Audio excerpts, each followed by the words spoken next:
स्वागत है आप सभी स्टूडेंटों का जेएमबी स्टडी भारत में। तो आज हम स्टडी करेंगे अंग सर के 7 कक्षा 9वीं की गणित के अध्याय 8 चतुर्भुज का। ये चतुर्भुज का भाग नंबर 2 है, जिसमें हम जानेंगे परिचय। भाग 2 में प्रमेय 8.1 से लेके प्रमेय 8.9, जिसमें मध्य बिंदु प्रमेय और उसका विलोम भी शामिल है। ये प्रमेय हमें आते भी हैं और एमसीक्यू क्वेश्चंस में एक या दो प्रमेय 1 नंबर का या 2 नंबर का पूछा ही जाता है, चाहे वो विकल्प में दे दें, चाहे सत्य असत्य में दे दें, चाहे रिक्त स्थान में दे दें, चाहे जोड़ी बनाने के लिए दे दें।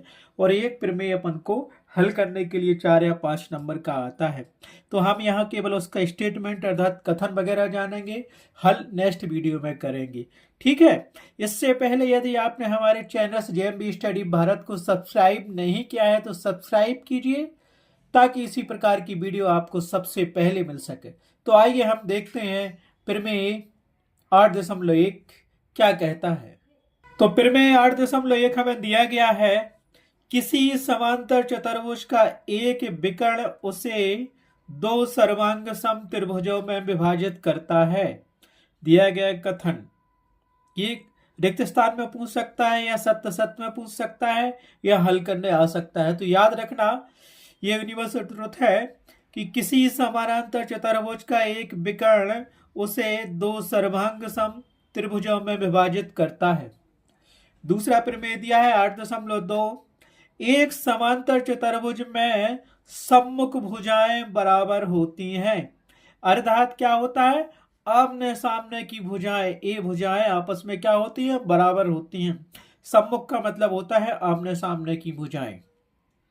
नेक्स्ट दिया है, इसी का विलोम भी कह सकते हैं या सीधा लिख सकते हैं उसको। प्रमेय 8.3, यदि एक चतुर्भुज की सम्मुख भुजाओं का प्रत्येक एक में बराबर हो तो वह एक समांतर चतुर्भुज होगा। क्या कह रहा है, यदि एक चतुर्भुज की सम्मुख भुजाएं या आमने सामने की भुजाओं का जो युग्म होता है या जोड़ा आपस में बराबर हो तो वह एक समांतर चतुर्भुज होता है। और 8.2 देखा था कि एक समांतर चतुर्भुज में सम्मुख भुजाएं बराबर होती हैं, और ये उसका उल्टा कह रहा है, मतलब दोनों कथन क्या है, सत्य है।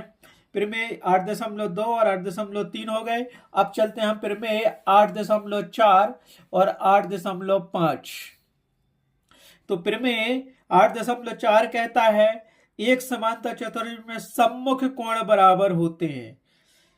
इसमें क्या है, सम्मुख कोण बराबर कह रहा है, जबकि 8.2 में क्या था, सम्मुख भुजाएं बराबर थी। ठीक है। तो प्रमेय 8.4 कहता है कि एक समांतर चतुर्भुज में सम्मुख कोण बराबर होते हैं।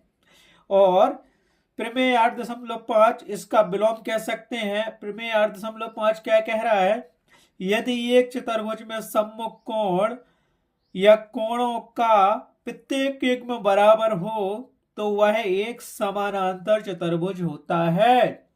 ठीक है। जैसे प्रमेय 8.2 और 8.3 एक दूसरे के अपोजिट थे। 8.2 का विलोम प्रमेय 8.3 था, उसी प्रकार 8.4 का विलोम प्रमेय 8.5 है। ठीक है। अब चलते हैं नेक्स्ट प्रमेय 8.6 पर। क्या कह रहा है प्रमेय 8.6, समानांतर चतुर्भुज के विकर्ण एक दूसरे को अर्थात परस्पर समद्विभाजित करते हैं। समानांतर चतुर्भुज के विकर्ण एक दूसरे को समद्विभाजित करते हैं या परस्पर समद्विभाजित करते हैं। ये प्रमेय हो गया 8.6 और इसका विलोम प्रमेय क्या है, यदि एक चतुर्भुज के विकर्ण एक दूसरे को समद्विभाजित करें तो वह एक समानांतर चतुर्भुज होगा या होता है। तो प्रमेय 8.6 और 8.7 एक दूसरे के विलोमार्थी हैं। ठीक है। अब चलते हैं हम प्रमेय 8.8 और 8.9, जिसको हम मध्य बिंदु प्रमेय भी कहते हैं। ठीक है।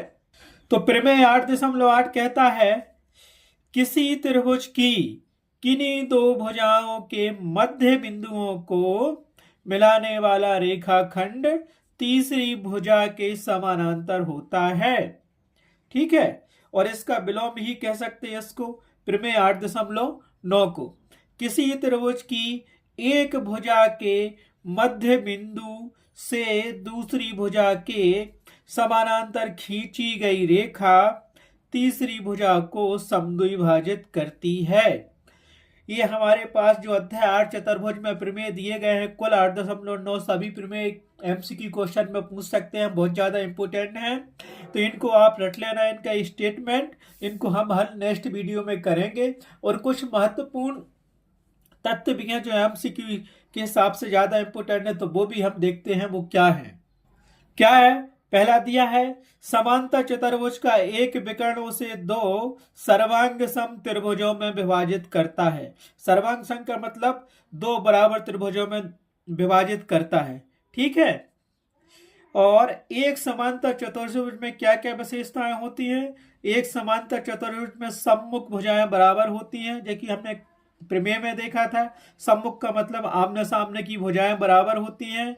दूसरा है सम्मुख कोण बराबर होते हैं, अर्थात एक समांतर चतुर्भुज में सम्मुख कोण या आमने सामने के कोण बराबर होते हैं। तीसरा, समांतर चतुर्भुज का विकर्ण परस्पर समद्विभाजित करते हैं। विकर्ण, दोनों विकर्ण एक दूसरे को क्या करते हैं? समद्विभाजित करते हैं। जब हम क्वेश्चन सॉल्व करेंगे जब इनकी जरूरत पड़ेगी, और ये स्टेटमेंट आपको याद करना है। एमसीक्यू क्वेश्चन में एक या दो क्वेश्चन पूछेगा ही वो, या लिखने आ सकते हैं कथन ही, ठीक है। अब नेक्स्ट देखिए क्या उस कह रहा है हमसे, वो कह रहा है आयत के विकर्ण परस्पर समद्विभाजित करते हैं और बराबर भी होते हैं। वो कह रहा है आयत के विकर्ण परस्पर समद्विभाजित करते हैं और आपस में बराबर होते हैं, और इसका विलोम भी सत्य होता है। कैसा विलोम? यदि आयत के विकर्ण आपस में बराबर होते हैं तो वो एक दूसरे को समद्विभाजित करते हैं। अब देखते हैं समचतुर्भुज। समचतुर्भुज के विकर्ण परस्पर समकोण पर समद्विभाजित करते हैं। कहाँ समद्विभाजित करते हैं? याद रखना ये पॉइंट। आयत का समकोण नहीं दिया है, लेकिन समचतुर्भुज के विकर्ण परस्पर या एक दूसरे को समकोण पर समद्विभाजित करते हैं, और इसका विलोम भी सत्य है। नेक्स्ट देखेंगे हम, ये वर्ग दिया गया है। वर्ग के विकर्ण परस्पर समकोण पर समद्विभाजित करते हैं और बराबर होते हैं, और इसका विलोम भी सत्य है। याद रखना है, समचतुर्भुज और वर्ग के विकर्ण परस्पर एक दूसरे को कहां समद्विभाजित कर रहे हैं? समकोण पर समद्विभाजित कर रहे हैं। और यहां समचतुर्भुज की क्या है? विकर्ण बराबर नहीं होती, लेकिन वर्ग के विकर्ण बराबर होते हैं, ठीक है। इसका विलोम भी सत्य है। तो ये एमसीक्यू क्वेश्चन के हिसाब से बहुत ज्यादा इंपॉर्टेंट है। ये सारे हमने इंपॉर्टेंट तथ्य आपको बता दिए हैं। सो आज के वीडियो में बस इतना ही। नेक्स्ट वीडियो में हम चलेंगे प्रश्नावली 8.1। Thanks for watching my video.